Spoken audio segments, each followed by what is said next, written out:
All right, so let's continue with energy and power here and kilowatt hour units of energy. An example, because power companies deal in huge amounts of energy, the most practical unit is the kilowatt hour. So, another practical problem. 100-watt light bulb burning for 10 hours uses 1 kilowatt of energy. So you can see when we start putting our values in, you've already seen this, 100 watts, 10 hours gives us 1,000 watt hours or 1 kilowatt hour. You can get an equivalent expression of power in terms of voltage and current by substituting. So again, let's rehash this. We have power is equal to I squared R.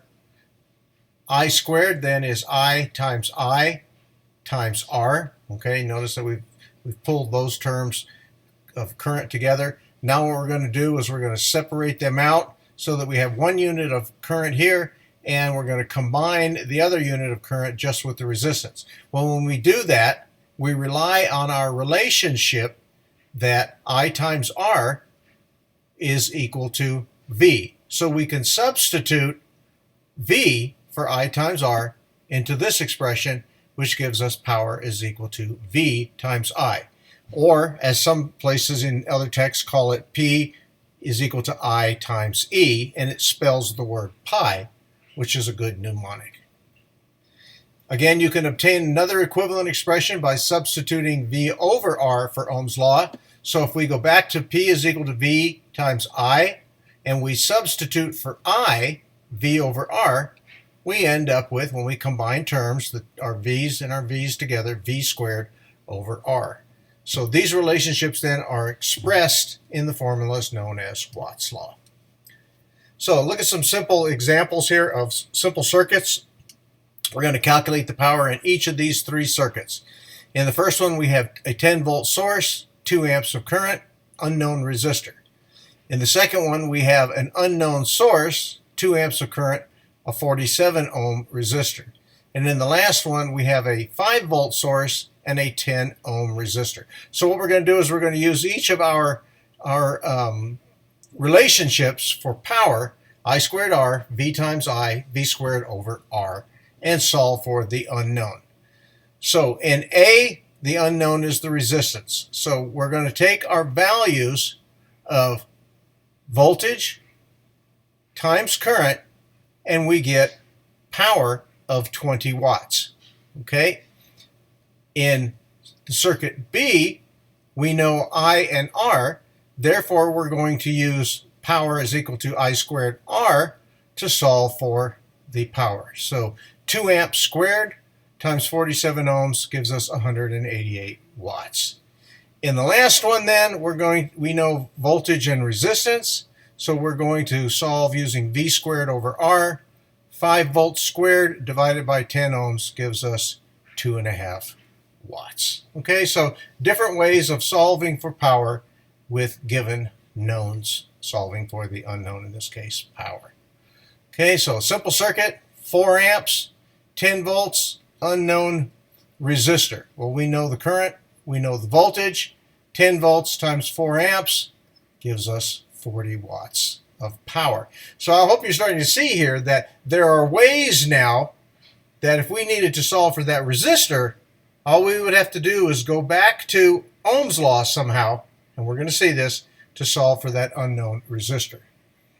So in this case, 2 amps of current, a resistor of 49 ohms, so 2 amps squared, 94 ohms. 94 ohms gives us 376 watts. In the next one, 2.5 volts, 10 ohm resistor, so 2.5 volts squared divided by 10 ohms gives us 625 milliwatts. Okay, we go back to a light bulb example. A 100-watt light bulb operates at 120 volts. Okay, that's your standard house current. How much current does it require?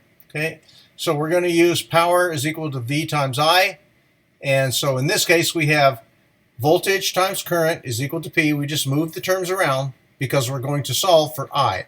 We're going to leave I on the left side of the equation. We're going to move V to the right side of the equation so that we have power divided by voltage. Well, we know the power, 100 watts. We know the voltage, 120 volts. So we substitute for those values and we end up with 0.833 or 833 milliamps of current. All right, so the next thing that we want to look at when we come back is looking at the resistor power ratings. Okay, resistor power ratings are very important because if you are choosing a resistor for a circuit, like I said, heat is the problem. A resistor gives off heat when there is current through it. So we have to make sure that we have a power rating sufficient in our resistors so that we can handle the amount of energy of that particular resistor. Okay, so if we look at just real quick here, the power rating is the maximum amount of power that a resistor can dissipate without being damaged by excessive heat buildup. The power rating is determined by the physical composition, the size, and the shape of the resistor. The larger the surface area of a resistor, the more, that should be more, let's change that, the more power it can dissipate. Okay, so this is our standard size resistor, and that could be any size resistor. I'm going to assume it's a pretty big resistor, and so it'll handle a lot of current. Okay, metal film resistors are available in standard power ratings, 1/8 a watt up to 1 full watt. And we can see the different sizes of our resistors. Okay, power ratings for other types of resistors vary. Wire wound resistors have ratings up to 225 watts or greater.